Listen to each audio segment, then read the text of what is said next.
आज हम लोग BSc first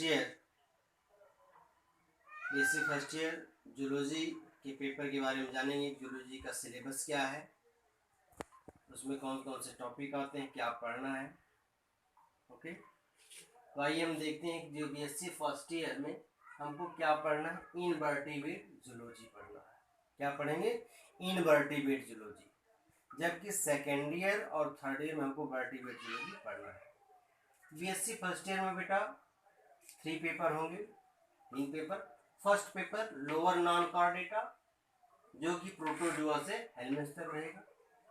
second paper higher non chordata annelida से इकाइनोडर्मेटा तक रहेगा। और थर्ड पेपर है सेल बायोलॉजी एंड जेनेटिक्स। ये 3 पेपर आपके हर पेपर 50 मार्क्स से होंगे। ओके, उसी के साथ आपका प्रैक्टिकल भी 50 मार्क्स का जुड़ा हुआ है।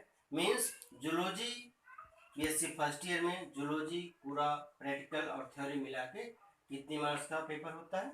200। ओके, अब आइए थोड़ा जानते हैं हम लोग animal kingdom. General outline classification of animal kingdom, mostly invertebrates. Okay, animal kingdom, you know, all the living organisms are divided into 2 parts according to Ernest Haeckel, Carl Lewis and R.H. Whittaker. 2 kingdom, that is plant kingdom and animal kingdom. Basic first में हमको zoology पढ़ना है, invertebrate zoology पढ़ना है। तो आइए थोड़ा general outline classification की जानकारी करते हैं। Animal kingdom, all the animal are divided into 2 group on the basis of cell. Few organism have single cell, that is called unicellular. यहाँ पे प्रोटोजोआ आ गया, means protozoa are unicellular organism. Second, multicellular. All the multicellular organism are divided into 2 parts on the basis of tissue. Some of the multicellular organism have tissue absent. Example, porifera. porifera में tissue नहीं होता है. And second, tissue present. जितने animal में tissue पाए जाते हैं उनको फिर सिमेट्री के बेस पे डिवाइड किया गया। On the basis of symmetry the tissue present in that organism are divided into 2 parts, that is radial symmetry and bilateral symmetry. जिसमें टिश्यू पाया गया उसमें किसी में रेडियल सिमेट्री था, कुछ में बायलेटरल सिमेट्री था। जिसमें रेडियल सिमेट्री है उसमें सेलेंटेटा आता है, और जिसमें बायलेटरल सिमेट्री है उस ऑर्गेनिज्म को फिर से सीलोम के बेस पे डिवाइड किया गया बेटा, जिसमें एसीलोमेट, स्यूडोसीलोमेट और सीलोमेट्स आया। एसीलोमेट्स में सीलोम एब्सेंट, जिसमें प्लेटीहेलमिन्थ आता है। Pseudocoelomate means coelom like structure, not true coelom, इसमें एग्जांपल एस्के हेलमिन्थ। और coelomates means true coelom are found, means annelida, arthropoda, mollusca, echinodermata. Okay, अब हमारे पास कितने फाइलम है? Protozoa, porifera, coelenterata, platyhelminth, aschelminth, annelida, arthropoda, mollusca और echinodermata. इसी की स्टडी हमको बीएससी फर्स्ट ईयर में करना है। इस फाइलम का कैरेक्टर फीचर क्या होता है, इसमें जो स्पेसिफिक एनिमल हमको पढ़ना है उसके बारे में, मॉर्फोलॉजी, एनाटॉमी, फिजियोलॉजी, रिप्रोडक्शन कैसे होता है वो हम बाद के वीडियो में पढ़ेंगे। ओके, यहाँ पे लिखा है टर्म आता है रेडियल सिमेट्री। रेडियल सिमेट्री क्या है? When the body of an organism are divided into equal half part from more than one axis are called radial symmetry. तो प्रोटोजोआ से लेके सिलेंट्रेटा तक सिमेट्री कैसी होती है? लगभग रेडियल सिमेट्री होगा। After coelenterates all the animal है बायलेटरल सिमेट्री। यहाँ से आप देख सकते हैं इन सब फाइलम में कैसे सिमेट्री है? बायलेटरल सिमेट्री है। तो क्वेश्चन यहाँ से पूछ लिया जाता है कि रेडियल सिमेट्री किस फाइलम में होता है। एग्जाम्पल आपको दिया रहेगा पोरीफेरा, प्रोटोजोआ, और यहाँ से दिया रहेगा एस्के हेलमिन्थ, नन ऑफ दीज। तो ये आप समझ लो बेटा, सिलेंट्रेटा के बाद जिस भी फाइलम का नाम दिया रहे वहां से आप तुरंत टिक कर दीजिए कि उसमें बायलेटरल रेडियल सिमेट्री है। और बायलेटरल सिमेट्री क्या है? Bilateral symmetry means the organism which are divided into 2 equal parts from only one axis. अगर किसी एनिमल के शरीर को एक से अधिक भाग में बांटा जाए इक्वल पार्ट में और केवल एक एक्सिस से, तो बाइलेटरल सिमेट्री होगा। जैसे ह्यूमन बीइंग है, ह्यूमन बीइंग के शरीर को आप दो बराबर भागों में केवल एक एक्सिस से काट सकते हो, सो दे है बाइलेटरल सिमेट्री। ओके, यूग्लिना है, पैरामीशियम है, इसमें रेडियल सिमेट्री होता है। ऑरेलिया आता है, उसमें भी क्या है, रेडियल सिमेट्री, क्योंकि उसके बॉडी को आप एक से अधिक पार्ट में एक से अधिक एक्सिस से काट सकते हैं उसको टू हाफ इक्वल पार्ट में। ओके, तो अब आइए हम लोग चलते हैं कि इनवर्टिब्रेट जूलॉजी का मेन फीचर क्या होता है, what is difference between lower non chordata and higher non chordata, इसके बारे में जानेंगे। उसके बाद हम प्रोटोजोआ पढ़ेंगे। Okay, now we will discuss the characteristic feature of invertebrates. बेटा जो इनवर्टिब्रेट्स जूलॉजी होता है उसमें हम नॉन कॉर्डेट्स एनिमल की स्टडी करते हैं। Invertebrates are also called non chordates, means those animal which have lack of vertebral column, lack of backbone are called as invertebrates or non-chordates।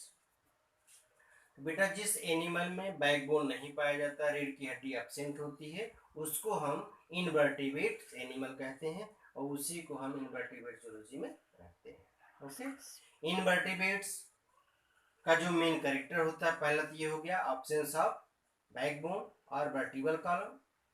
Second, they have radial symmetry or biradial symmetry or radial symmetry are absent. Second, they are coelomic, acoelomic or pseudocoelomic.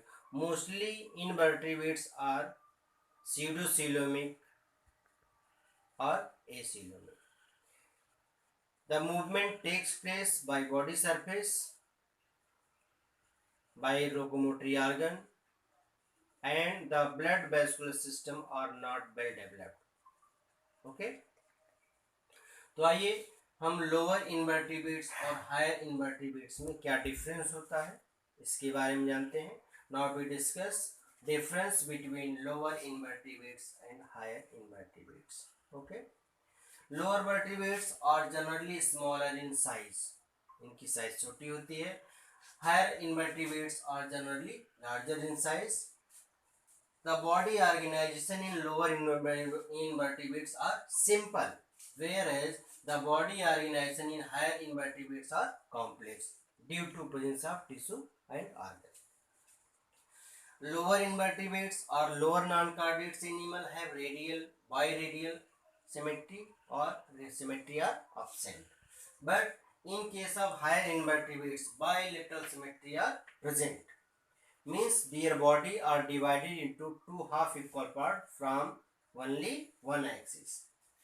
Lower invertebrates have germ layer wanting, means they have no germ layer or 2 and 3 germ layer. उसमें 2 germ layer या 3 germ layer होती है, mostly absent होती है। But in case of higher invertebrates 3 germ layer are present, that is ectoderm, mesoderm, endoderm. Point is here, अगर तीनों germ layer present है तो वो ट्रिप्लोब्लास्टिक है, तीनों में से अगर 2 है मोस्टली इक्टोडर्म, इंडोडर्म, तो वो डिप्लोब्लास्टिक है। ओके, क्योंकि मेसोडर्म आने से ही वो ट्रिप्लोब्लास्टिक कंडीशन में कन्वर्ट होता है। मींस जो लोअर इनवर्टिब्रेट्स है ये डिप्लोब्लास्टिक होता है और हायर इनवर्टिब्रेट्स क्या होता है, वो ट्रिप्लोब्लास्टिक होता है। In lower invertebrates the coelom are absent, body cavity, coelom means body cavity, body cavity absent होती है या बॉडी कैविटी लाइक स्ट्रक्चर पाया जाता है जिसके कारण उसको हम स्यूडोसीलोमेट बोल सकते हैं। अगर बॉडी कैविटी एब्सेंट है तो उसको एसीलोमेट बोलेंगे। ठीक, true coelom are found in higher invertebrates, so they are called coelomic और coelomate. Next, lower invertebrates have no separation of mouth and anus, उनका माउथ और एनस सेपरेट नहीं होता है, मींस इनकम्प्लीट एलिमेंट्री कैनाल पाया जाएगा। whereas mouth and anus are separated in higher invertebrates, they have complete alimentary canal. No muscular gut, means digestive system absent होता है। क्यों? क्योंकि एनस और माउथ फिक्स नहीं है, सेपरेट नहीं है, but a true muscular gut, true alimentary canal are found in higher invertebrates. Blood vascular system not well developed in lower invertebrates, and blood vascular system are well developed in higher invertebrates. इसका example बेटा protozoa से लेके helminths तक. Helminths में आपका एस्के helminths, प्लेटी helminths आता है, और हायर इनवर्टिब्रेट्स में एनीडर से इकाइनोडर्मेटा तक हम लोग पढ़ते हैं. तो कहने का मतलब ये प्रोटोजोआ से लेके हेलमिन्स तक जितने भी एनिमल हैं वो क्या है, लोअर इनवर्टिब्रेट्स हैं, जो कि हमको फर्स्ट पेपर में पढ़ना है. और एनीडर से लेके इकाइनोडर्मेटा तक जितने भी एनिमल होते हैं वो हायर इनवर्टिब्रेट्स में या हायर नॉन कार्डेट्स में, वो हम सेकेंड पेपर में उनकी स्टडी करेंगे. आइए अब ये देखते हैं कि प्रोटोजोआ का मेन फीचर क्या होता है. स्टूडेंट्स, जैसा कि आप जानते हैं protozoa, term protozoa, proto means primitive, zoa means animal. यहाँ पे आप देख सकते हैं प्रोटो प्लस जोआ. तो proto means primitive, zoa means animal. All the primitive animal are kept in phylum Protozoa, but some specific character are found in protozoans, which are here. First, these animal are unicellular microscopic. ये protozoa का first character है. All the protozoans are unicellular and microscopic. Next, the structure of protozoans are very simple, but centriole are absent. There is no centriole. Next, the body of protozoans are not differentiated. Their body are divided into protoplasm, and the protoplasm are differentiated into only nucleus and cytoplasm. Means body division is not found in protozoans. Locomotion in protozoa takes place by pseudopodia, cilia, flagella और locomotory organ are absent. इसमें locomotion pseudopodia द्वारा हो सकता है, सीलिया के द्वारा या flagella द्वारा, या लोकोमोटरी ऑर्गन एब्सेंट होते हैं. Nutrition in protozoa takes place, nutrition in protozoa is holozoic और होलोफिटिक और सैप्रोट्रॉपिक और मिक्सोट्रॉपिक. इसमें से किसी एक टाइप का न्यूट्रिशन प्रोटोजोन्स में पाया जाता है. होलोजोइक भी हो सकता है, होलोफिटिक भी हो सकता है, सैप्रोट्रॉपिक भी हो सकता है. डाइजेशन इन प्रोटोजोआ और इंट्रासेलुलर, इंट्रासेलुलर डाइजेशन प्रोटोजोआ में होता है due to absence of alimentary canal. इसके पहले आपने जाना था कि इन प्रोटोजोन्स और lower invertebrates the mouth and anus is not differentiated. तो वही रीजन है कि डाइजेशन प्रोटोजोआ में इंट्रासेलुलर होता है. वो कहाँ कंप्लीट होगा, फूड वैक्यूल्स में. Respiration and excretion both are takes place by general body surface due to absence of tissue. The body organization, tissue and organ system is not found in protozoa. Tissue organ absent होने के कारण इसमें respiration, excretion ये दोनों general body surface के द्वारा होता है. These animals are reproduced asexually as well as sexual method. Sexual और एसेक्सुअल रिप्रोडक्शन दोनों पाया जाता है. Cyst formation means encystment formation takes place in protozoa to resist unfavourable condition. Conjugation occurs between adults. इसमें जो एडल्ट्स होते हैं उसमें कॉन्जुगेशन होता है. और ये और भी बहुत सारे कैरेक्टर होते हैं. आप ये बोल सकते हैं कि इसमें टिश्यू और ऑर्गन सिस्टम नहीं पाया जाता है. ओके, नेक्स्ट वीडियो में हम यूग्लिना के बारे में पढ़ेंगे. जो भी आपको प्रॉब्लम है, जो कमेंट्स हो, वो आप कमेंट्स बॉक्स में दीजिए, उसको हम रिप्लाई करेंगे. Okay, thank you.